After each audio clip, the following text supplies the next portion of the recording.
Os Estados Unidos, até a década de 50, eles exerciam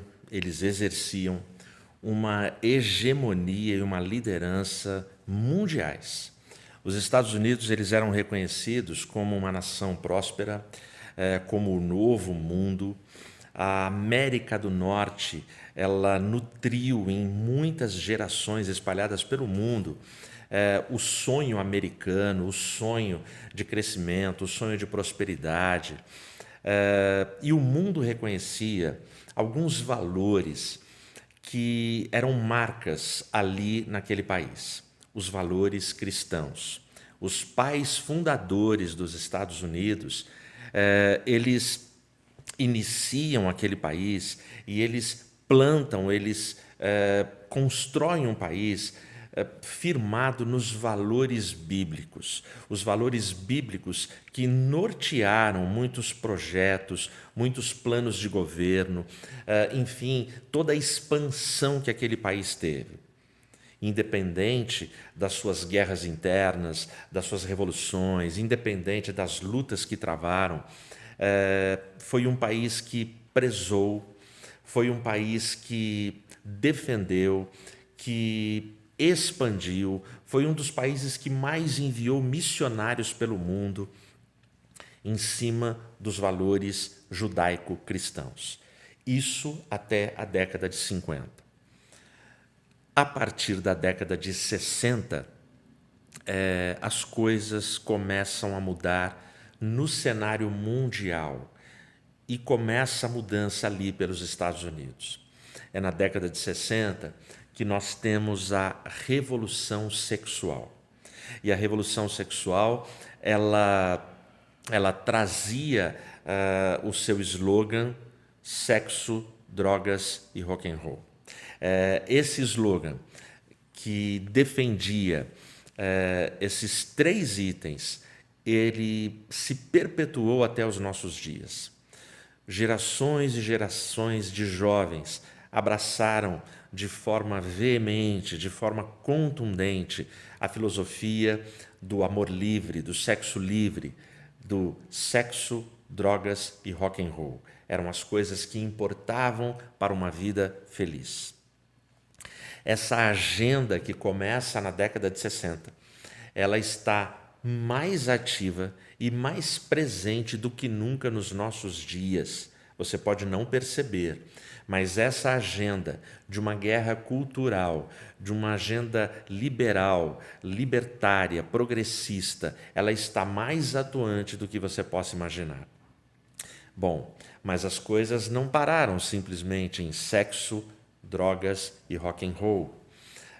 Por conta de uma decadência que se estabeleceu, decadência moral, decadência na fé, decadência religiosa, decadência nos costumes, decadência nos hábitos, decadência nos princípios, nas verdades, nos valores, nos absolutos. Por causa desta decadência que foi geral, aquele conceito daquela década de 60, uma década que veio para virar o mundo de ponta cabeça, essa decadência foi se espalhando nas mais diversas áreas. E a igreja não ficou de fora, a igreja também foi atingida. Eu vou citar aqui duas teologias que trouxeram muita confusão, muita divisão, trouxeram muito enfraquecimento na fé evangélica, na fé cristã. A primeira delas, de um tempo atrás, já assim, falada de forma massiva, você pode até estar cansado de ouvir falar sobre ela, teologia da prosperidade. A teologia da prosperidade, ela trouxe assim muita destruição, muita coisa ruim para o seio da igreja, porque muita gente abraçou tal teologia, muita gente foi atrás de tal teologia, e a reboque, juntamente com ela trouxe mais uma série de heresias para dentro dos arraiais cristãos, porque infelizmente o discurso de prosperidade material é um discurso que seduz, porque em todas as épocas, mesmo na Bíblia, Velho Testamento, Novo Testamento, nós sempre tivemos pessoas que procuram as bênçãos de Deus e não o Deus das bênçãos. Inverter essa ordem é tragédia para a fé, é tragédia para a alma, é tragédia para o coração. Então, a teologia da prosperidade, para você ter uma ideia, na nossa denominação, causou divisões, causou brigas, foi temas de debates, de assembleias presbiteriais. Grupos saíram da igreja e montaram outros movimentos, outras igrejas. Esses grupos, a maioria não prosperou, a maioria simplesmente nem existe mais. Os que existem são minguados, nada assim que seja relevante, mas causou estragos em muitas famílias. Uma teologia mais atual, mais do nosso tempo aqui, que seduz muita gente, principalmente a moçada, é a teologia coaching, é aquela teologia da autoajuda, é aquela teologia do positivismo, daquelas frases impactantes de efeitos, você pode tudo, você é demais, você é o cara, você é isso, você é aquilo. É uma teologia antropocêntrica, o homem está no centro, ela tira Cristo do centro, ela até tem Cristo, mas ela faz recortes de textos bíblicos e recortes que lhe interessam e desconsideram o contexto. São recortes que visam simplesmente fazer com que a sua teologia dê certo e fale o que quer ser dito. Fale aquilo que a pessoa quer que fale e não o que a Bíblia está falando. E muita gente está embarcando nessa. Jovens, velhos, pessoas que não leem a Bíblia, pessoas que não leem a palavra, pessoas que não contestam, pessoas que não protestam. Lembra? Esse mês, Reforma Protestante. Então, pessoas que não se debruçam no texto bíblico. Bom, junto de todo esse movimento, uma palavra em especial, ela foi sequestrada. Todas essas teologias que trazem no seu pacote uma série de heresias, elas trazem coisas boas, elas trazem coisas até legais, que impressionam, que motivam, que animam, que deixam todo mundo falando, nossa, que legal, que moderno, nunca pensei nisso. Sei. Então, olha só, mas elas trazem muitas heresias, essas teologias, elas sequestraram uma palavra e elas violentam essa palavra e fazem uso dessa palavra da forma que lhe apraz. É a palavra amor. Todos os erros, todos os pecados, tudo é justificado pela palavra amor. Se você contestar, se você tentar mostrar uma visão bíblica, uma visão que se oponha às práticas, aos determinismos, aos exageros, a toda a ilusão que tais pregadores e pregadoras destes tempos estão passando para muitas ovelhas indefesas. A primeira coisa que vai ser colocado na mesa é: e o amor? Onde é que está o amor? Vocês não amam? Mas Jesus manda amar. Jesus fala que amor é não julgar.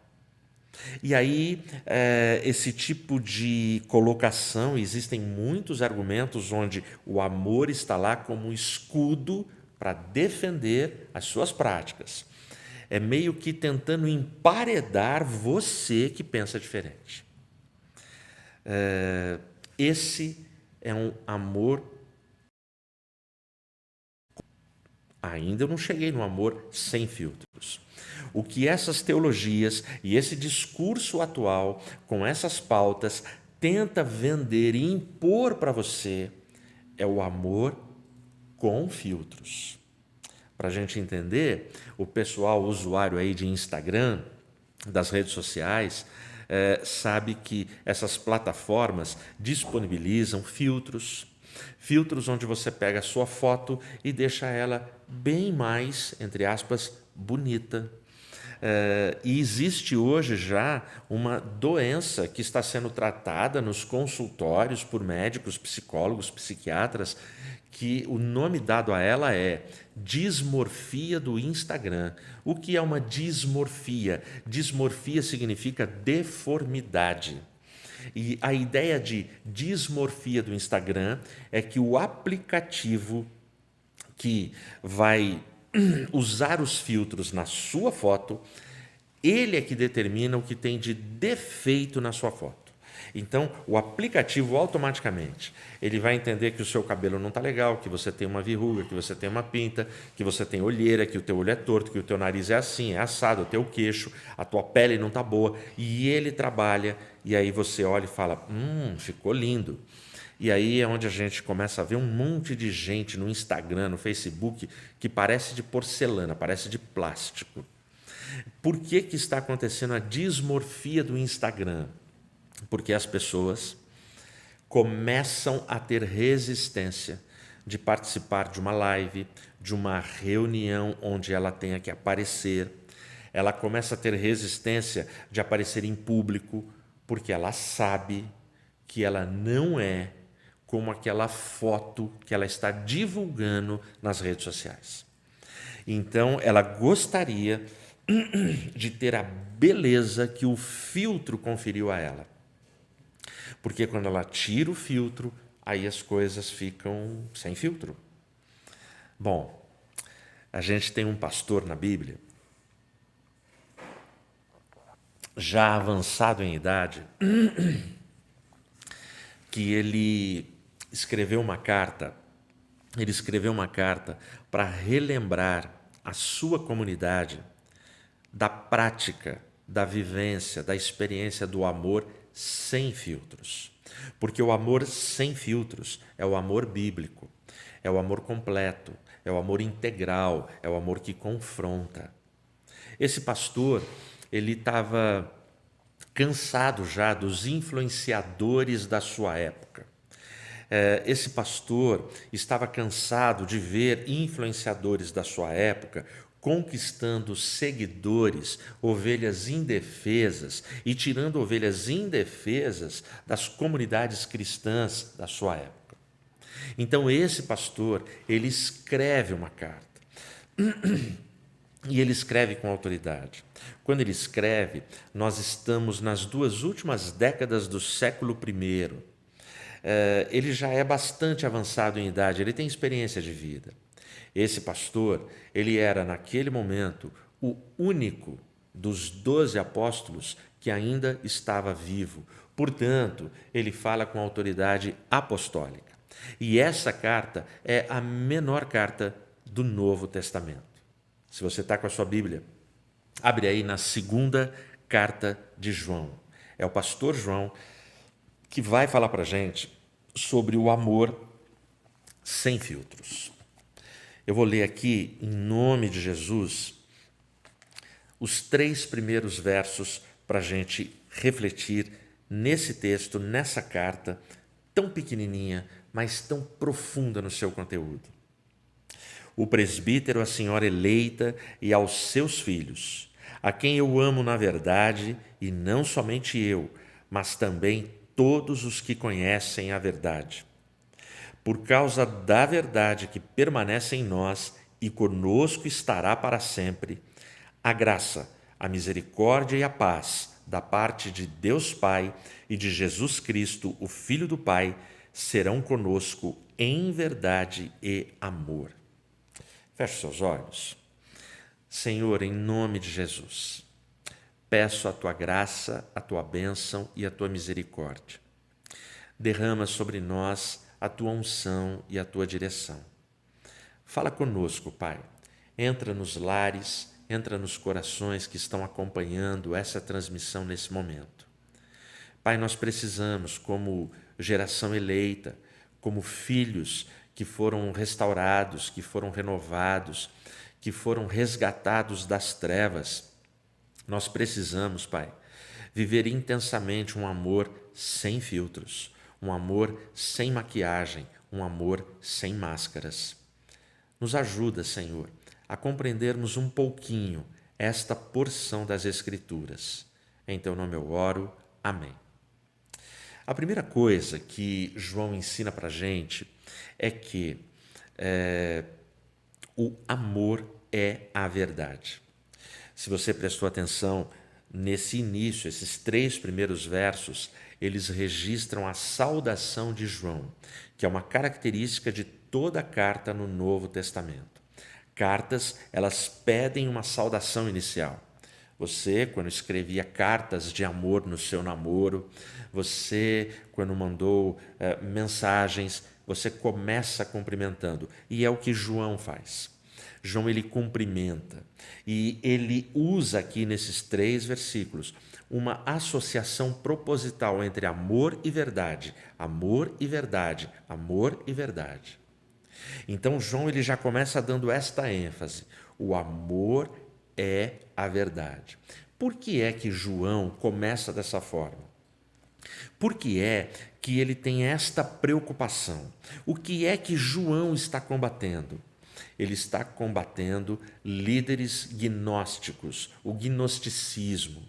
E o gnosticismo, a gente vai ver aqui ao longo da carta, a principal heresia que estava sendo introduzida na comunidade. E é muito legal que aí no versículo 3, ele cumprimenta a graça, a misericórdia e a paz de Deus Pai e de Jesus Cristo, Filho do Pai. Isso tudo é muito importante para a gente entender a sequência da carta. Paulo, nas suas cartas, ele cumprimenta graça e paz, a graça e a paz. João, ele introduziu aqui misericórdia. O cumprimento de João é graça, misericórdia e paz. E é um cumprimento muito bonito, é uma saudação muito bonita. Eu vou tentar explicar para você a diferença entre graça e misericórdia. Eu já falei isso uma vez no púlpito da IAP do Parque. Quando eu estou preparando os meus sermões, que praticamente toda semana a gente está pregando, quando eu me preparo, às vezes eu estou na madrugada, à noite, bate um soninho, sabe? Aí eu viro para a Regina, eu peço para ela, eu falo, Rê, prepara um café. Aí ela prepara um café, fresquinho, quentinho, traz o café para mim, traz um biscoitinho do lado e ela me serve. Isso é graça. Mas tem momentos, às vezes eu estou na madrugada preparando um sermão e a Rê é muito companheira. Ela podia ter ido dormir, mas ela fica, ela vai ler, ela gosta de costurar, ela tem os seus artesanatos que ela faz, agora ela gosta de curtir os vídeos e as fotos dos netos. E aí eu vejo que ela está acordada e eu peço, eu falo, eu não estou aguentando, e eu ainda estou na metade do meu preparo. Você faz um café para mim? E de vez em quando a Regina me surpreende. Aí ela chega com uma bandeja que tem o café, tem o biscoito, mas aí tem um mamão, tem um morango, tem queijo, tem geleia, tem doce, tem bolo, tem suco. Aí eu olho para tudo aquilo, isso é misericórdia. Então eu tenho graça, eu tenho misericórdia e tenho paz. É muito legal, porque quando João, ele escrevendo a essa comunidade, quando ele fala sobre, nesse cumprimento, olha, eu desejo para vocês a graça de Deus, a misericórdia de Deus, a graça, a misericórdia e a paz de Deus e de Cristo. É porque tudo que ele vai denunciar e falar, ele precisa que essa comunidade entenda que o amor está atrelado à verdade e que o amor é a verdade. O amor sem filtros. Aí ele vai continuar, e eu vou ler para você a continuação do verso 4 até o versículo 6. Fiquei sobremodo alegre em ter encontrado dentre os teus filhos os que andam na verdade, de acordo com o mandamento que recebemos da parte do Pai. E agora, Senhora, peço-te, não como se escrevesse mandamento novo, senão o que tivemos desde o princípio, que nos amemos uns aos outros. E o amor é este, que andemos segundo os seus mandamentos. Este mandamento, como ouvistes desde o princípio, é que andeis nesse amor. Presta atenção na construção que João está fazendo. Aqui, na saudação, o amor é a verdade. De 4 a 6, o amor é o caminho. Quando ele usa a palavra senhora, senhora eleita, é uma expressão dirigida a uma comunidade, a uma igreja. Algumas traduções, a minha aqui fala presbítero, logo no primeiro verso. Algumas traduções é o ancião é ele, pela sua idade avançada. É simplesmente um título carinhoso que ele tinha. Mas aí aqui ele vai falando. E quando ele escreve, ele começa a introduzir aqui mandamento. Os mandamentos que ele está falando, ele diz, não são mandamentos novos. São aqueles mandamentos que vocês tiveram desde o princípio. Ele está falando dos 10 mandamentos do Monte Sinai. Ele está falando da lei moral. E aí ele vai definir o que é um amor sem filtros.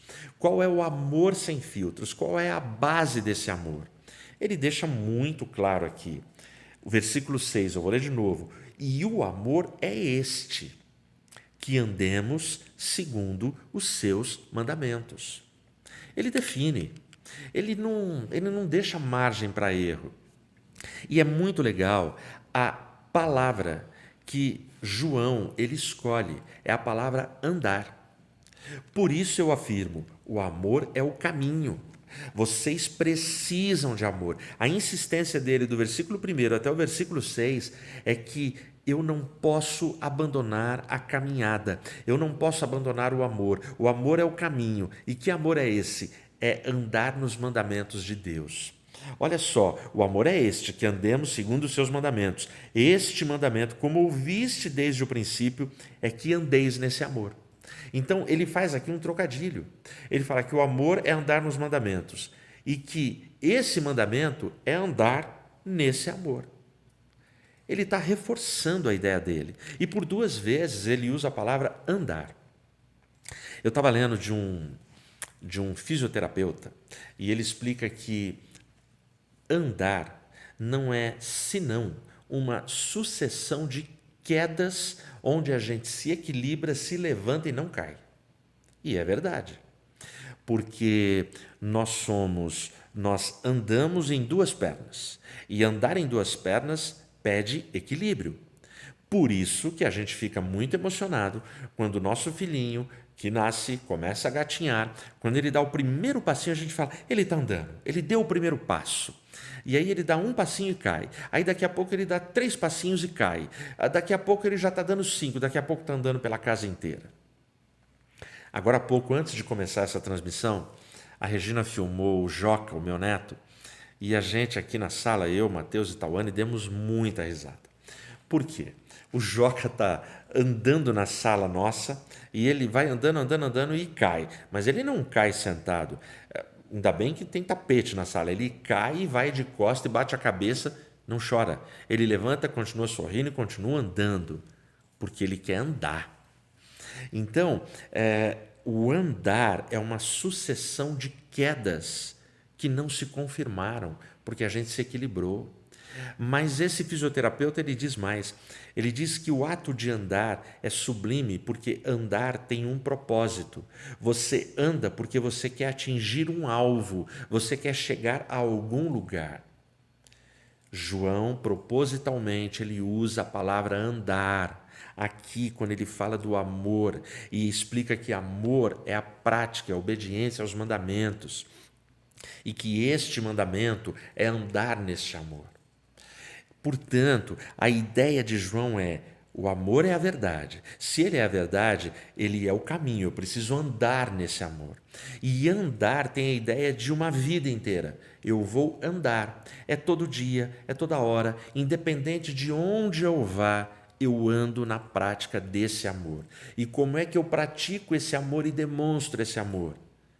Respeitando, obedecendo e tendo os mandamentos de Deus como prática da minha vida cristã. Aí, agora, ele entra no risco daquela comunidade. E eu vou ler para você do versículo 7 até o 11. Olha o que ele vai dizer. Porque muitos enganadores têm saído pelo mundo afora, os quais não confessam Jesus Cristo vindo em carne. Assim é o enganador e o anticristo. Acautelai-vos, para não perderdes aquilo que temos realizado com esforço, mas para receberdes completo galardão.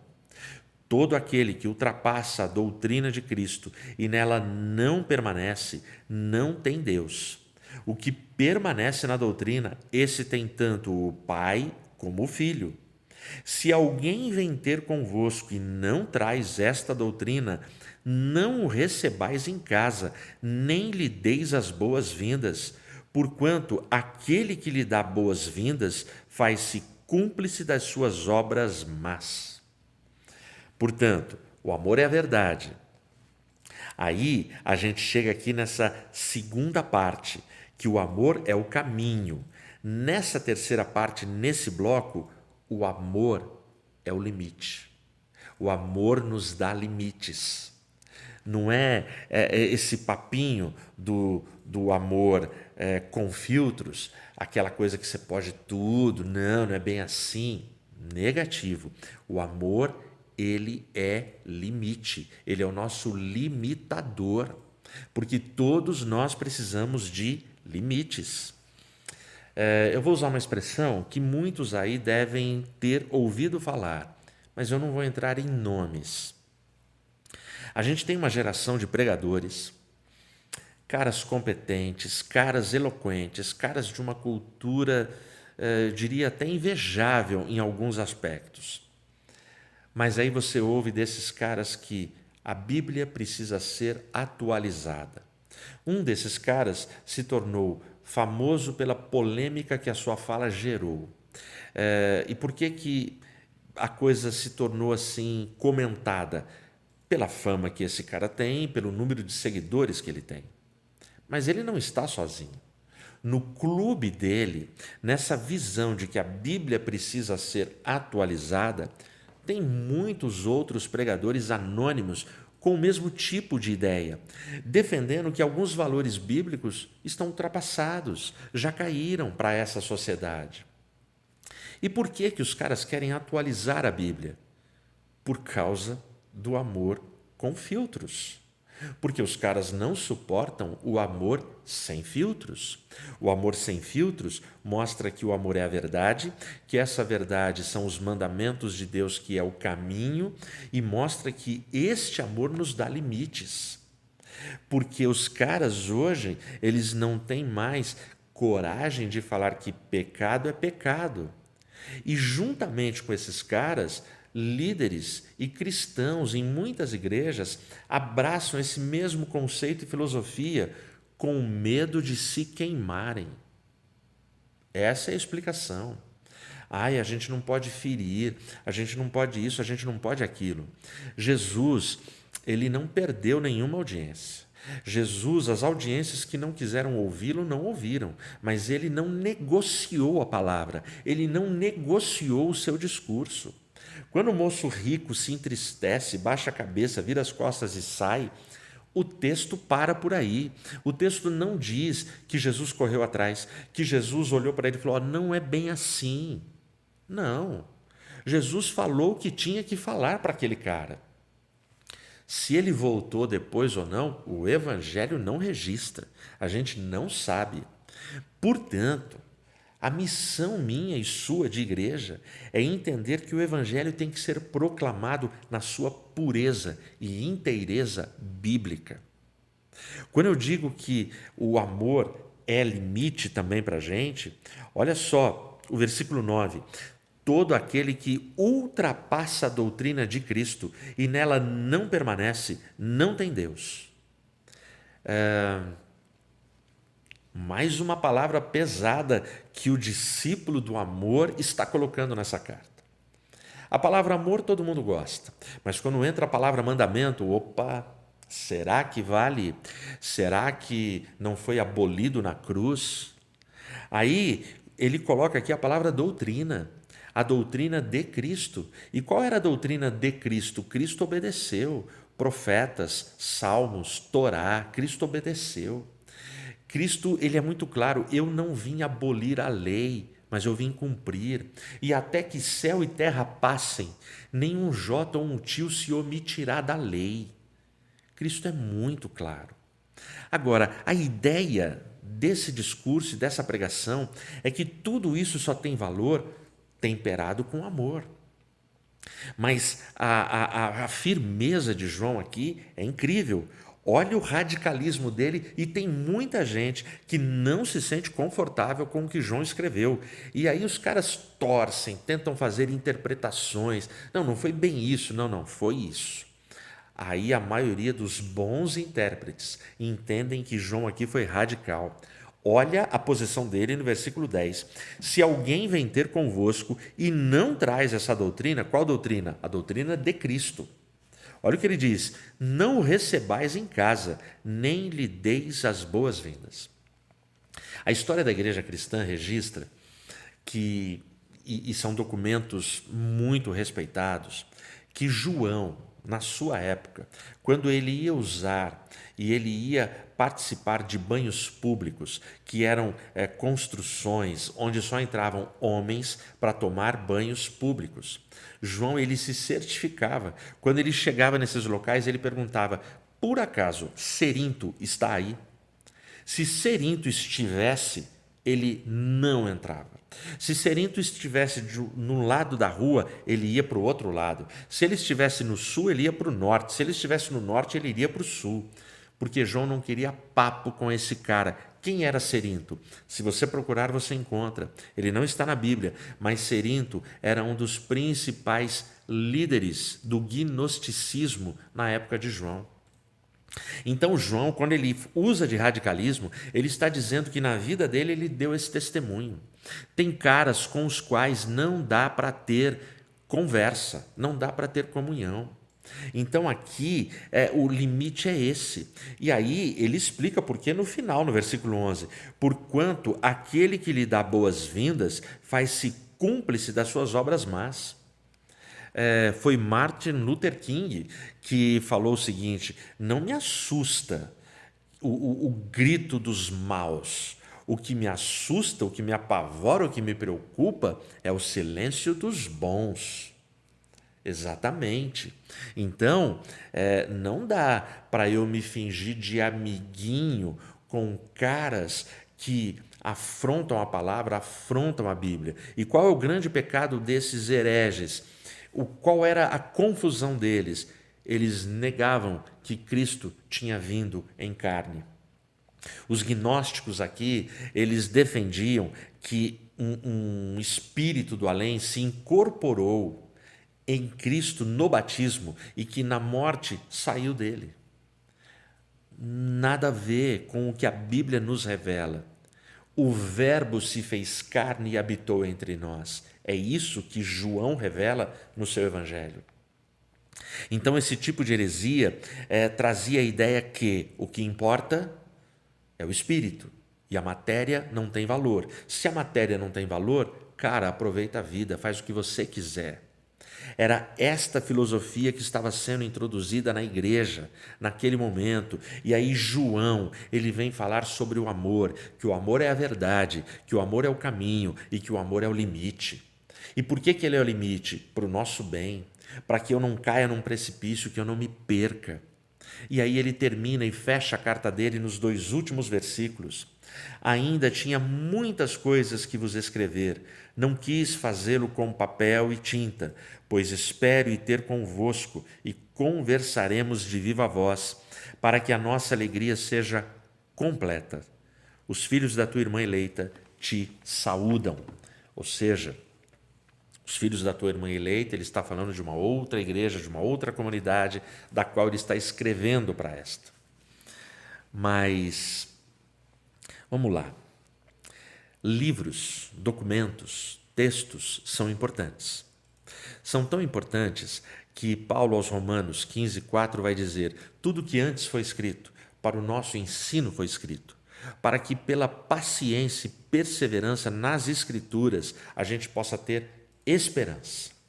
Portanto, a própria Bíblia confirma a importância de documentos e de textos que são balizadores para a nossa fé. Mas é muito legal. É muito legal a forma que João conclui a carta dele. Ele diz assim: eu teria muito mais coisas para escrever para vocês. Eu teria mais argumentos teológicos, eu teria mais citações para fazer, mas eu não vou continuar escrevendo, porque eu quero ver vocês face a face.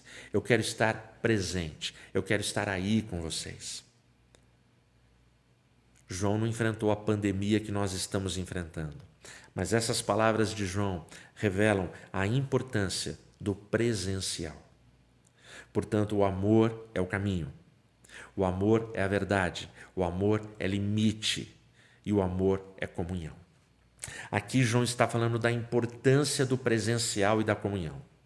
Lives como essa são importantes. É muito importante que a gente tenha condição técnica, que a gente tenha boa iluminação, boas câmeras, bom som. É muito importante.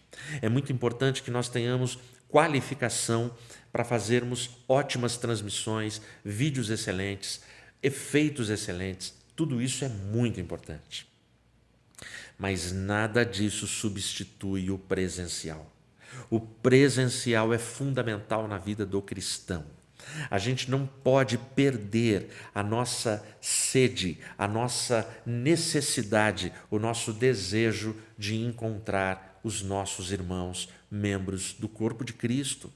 Nada substitui o tato, o abraço, nada substitui o olhar, o olho no olho, o face a face.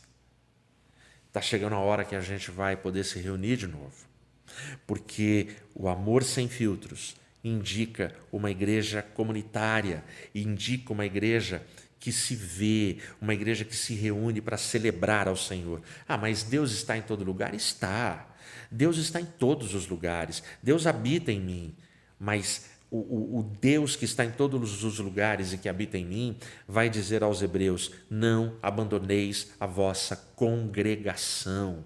A gente precisa do ajuntamento, a gente precisa de nos aquecermos na fé, a gente precisa buscar esse Deus tremendo. Porque é somente o amor sem filtros, esse amor que revela as nossas fraquezas e os nossos defeitos, que é esse amor que vai fazer a gente experimentar o finalzinho do versículo 12, que eu acabei de ler para você. É na prática desse amor que ele vai dizer: a vossa alegria será completa. Não é qualquer alegria, não é um punhadinho de alegria, não é risada por causa de um stand-up show, não é por nada disso. É uma alegria que vem do alto, que vem do Espírito Santo. Somente o amor sem filtros. Bom, agora, se você quer filtrar o seu amor, deixa eu te dizer, o que nos filtra, o que filtra a nossa fé e o nosso caráter, é justamente a prática e a vivência de um amor sem filtros. Porque o amor sem filtros somente Cristo dá. E o amor dele nos filtra, nos purifica e nos capacita para enfrentarmos esse mundo mau. Que Deus abençoe você, que Deus abençoe a sua vida e a sua casa, em nome de Jesus. Amém.